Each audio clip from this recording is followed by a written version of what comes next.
I'm Miles from Musician Supply, and I've begun working on the bridge of the 70s SG, and I don't really know why.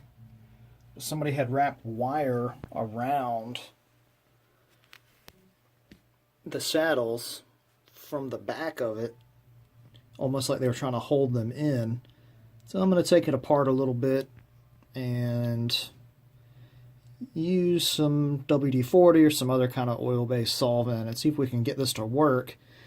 I've looked on eBay and Refurb.com, and there are a couple that have the same made in Germany stamp on them, but they're not really in much better condition as far as the pitting on the chrome. The saddles on my customer's bridge are completely, I don't know, melted.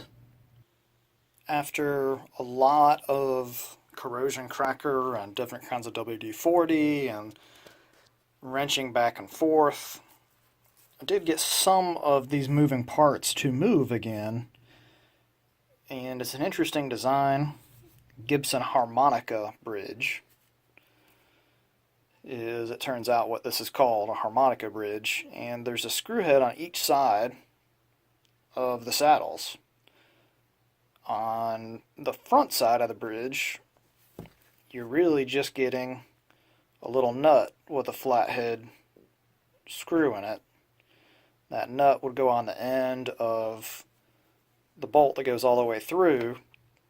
So if you want the saddle to slide towards the back, you would tighten the bolt and it would spin both pieces and allow it to slide backwards.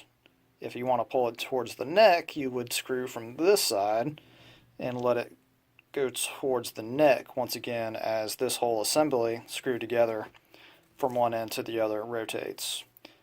The reason why I'm going to go ahead and order one of the vintage bridges that's as close as possible off the internet is because one of these bolts did not cooperate when coming out. It decided that it would crack apart and basically ruin my last little bit of work here that we've been doing. And let's see, that was the bolt for the G string. You know, you'd think it'd be one of those ones on the low E, for instance, where all the players usually rest their hand. So anyways, we were going right along until that bolt right there decided to break. So we'll see what it turns out like with, once again, like we did with the tuning machines, as close as possible to the actual same, time period, vintage hardware. We'll get this guy looking the way it should be so that hopefully even the biggest Gibson expert will never know that we had to replace parts to get it working.